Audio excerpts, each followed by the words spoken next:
안녕하세요. 저의 이야기를 써볼까 합니다. 저는 그냥 흔하디 흔한 평범한 직장인입니다.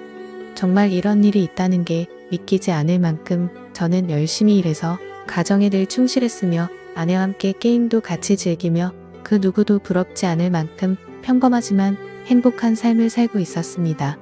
문제의 그날은 몸이 너무 좋지 않아서 저는 회사에서 오후 반차를 내고 평소보다 일찍 집으로 오게 되었습니다.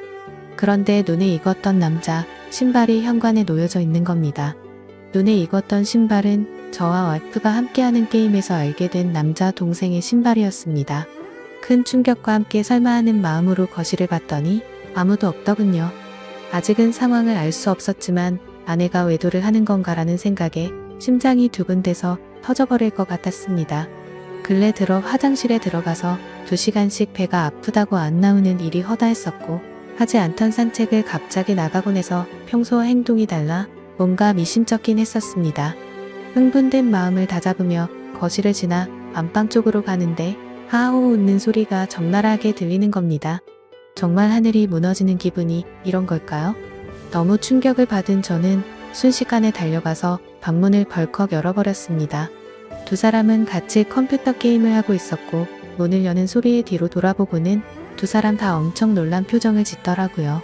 그리고 그 남자는 역시나 제가 친동생처럼 잘 대해주던 그 동생 놈이었습니다. 일단 마음을 진정시키고 물었습니다. 우리 집에는 무슨 일로 온 거냐고 하니까 제 아내와 같이 컴퓨터 게임을 하려고 놀러왔다고 하더군요. 상식적으로 유부녀와 같이 단둘이서 게임방을 가서 게임을 하는 것도 아니고 집에서 게임을 한다는 게 말이 되나요? 저는 그래서 게임방을 놔두고 왜 집에서 게임을 하냐고 물어보니까 그 남동생은 그렇지 않아도 지금 그러려고 했다고 더듬거리면서 말을 하더라고요. 성의 없는 거짓말에 너무 어이가 없어서 머리끝까지 화가 치밀어 올랐고 분노를 참지 못하고 사고를 칠 것 같아서 그 동생에게 당장 내 집에서 나가라고 소리쳤습니다. 그제서야 갑자기 진실을 고백하듯이 연신 미안하다 죄송하다 하면서 누나 잘못 아니다 라고 하면서 도망치듯 나가더군요. 네, 누나만의 잘못은 아니겠죠. 둘 다 인간 같지도 않은 짓을 했는데 두 사람 다의 잘못이겠죠.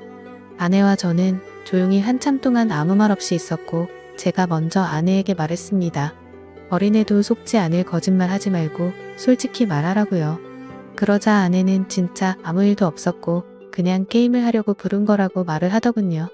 그냥 더 이상 이야기를 나눠봤자 답이 없을 것 같아서 말했습니다.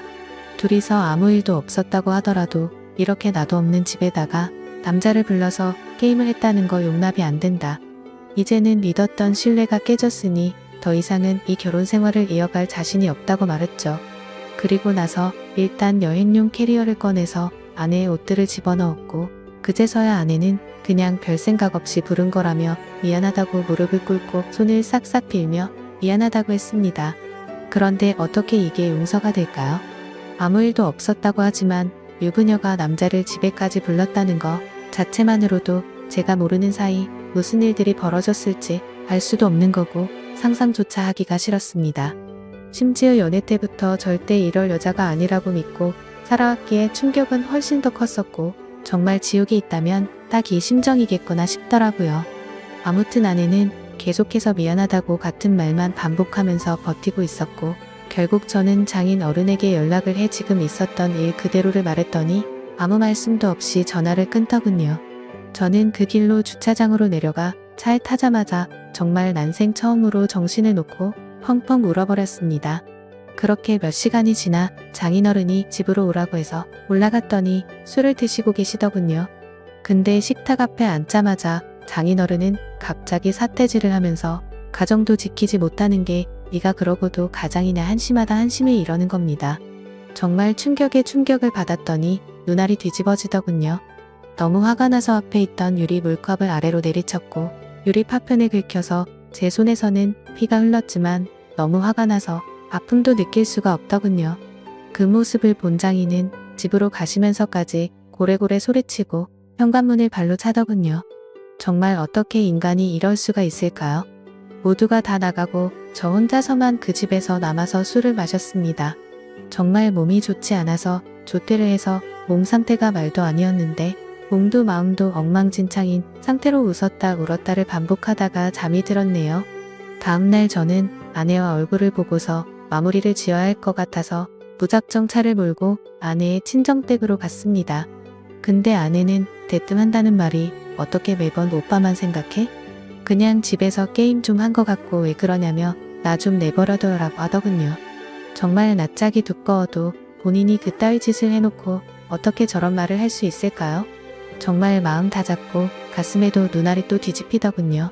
정말 제 아내는 저를 호구로 생각했던 거구나 깨달았습니다.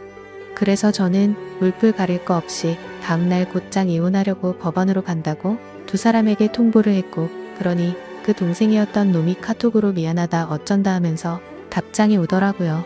그래서 두 사람 언제부터 만난 거냐고 하니까 얼마 안 됐다면서 미안하다고만 하더군요. 그래서 그냥 미안할 필요 없고 앞으로 네가 책임지고 살라고 하니까 누나를 지금 제가 어떻게 책임지냐? 자신은 사라지는 게 맞다며 호기심에 만난 거다 이런 헛소리를 하더군요. 의심이 확신으로 바뀌는 순간이었습니다. 두 사람은 제 예상대로 만나왔던 게 맞았고 증거도 확보가 되었죠. 그래서 그걸 아내에게 보내줬더니 그제서야 문자로 제 얼굴 볼 자신 없다며 상처 줘서 미안하다고 하네요. 저는 혼자서 그 지옥 같은 아파트에 있는데 말이죠. 아무튼 아내에게 이혼 서류 접수할 거니까 그렇게 알라고 했더니 호감을 갖고 만났던 건 맞지만 끝까지 아무 일도 없었다고 우기더라고요. 네, 어차피 상관없습니다. 휴대폰 녹음으로 전부 녹음도 해둔 상태이고요. 웬만한 증거는 다 수집해뒀습니다. 카톡 문자 내용, 입차 내역 등등 말이죠. 근데 증거 수집을 하다 보니 아내가 이 상간남 차를 아파트에 차량 등록도 해놨고 집 카드키도 준 것 같더군요. 세부 입차 내역을 보니 3달간 60번은 넘게 오고 갔더군요. 정말 알면 알수록 더 미쳐버리겠더군요. 심지어 그 남자는 백수에다가 동거녀가 있는데도 이걸 숨기고 이따위 짓을 했더라고요. 당연히 그 동거녀에게도 이 모든 사실을 다 밝힐 겁니다. 저는 정말 이 사건에 대해 절대로 그냥 넘어갈 생각이 없고 모든 걸 끝내려고요. 배신감, 자괴감에 치를 떨었고 그래도 사랑하는 아내라 용서를 해줄까도 했지만 적반하장으로 나오는 아내와 처가의 행동에 정말 바닥의 끝을 보고 나서 오히려 제정신이 들었습니다. 천국에서 지옥으로 바뀐 그 집에서 혼자 버티며 저는 더욱 더 확고해지고 있네요. 심지어 아내는 제가 직접 모은 증거들을 끝까지 부인하네요. 전 단지 진정성 있는 사과와 반성을 원했는데 말입니다. 정말 뻔뻔하게 마음대로 하라고 하면서 한 번의 실수도 못 넘어가냐며 오히려 저를 치사하다고 생각하더군요. 정말 이 충격적인 일에 너무 힘들어서 정신과 상담을 받았습니다. 전문의 말로는 상당히 위험하다고 심리 검사를 받고 결과를 기다리는 중입니다. 심리 상담자 말로는 이 상황은 자식이나 부모를 잃은 충격과 흡사하다고 하네요. 저 두 사람은 죽었다 깨어나도 제 심정을 절대로 모를 겁니다. 제가 얼마나 죽을 만큼 힘들고 그래도 안간 힘을 쓰며 버텨왔는지를요. 그래서 보여줄 겁니다. 전 그들이 얼마나 잘못된 일을 하고 있는 것인지 앞으로 뼈저리게 느끼게 해줄 겁니다. 저를 건드린 건 인생 최대의 실수라고 생각이 들게 해주고 싶네요. 지금까지 제 사연을 들어주셔서 감사드립니다.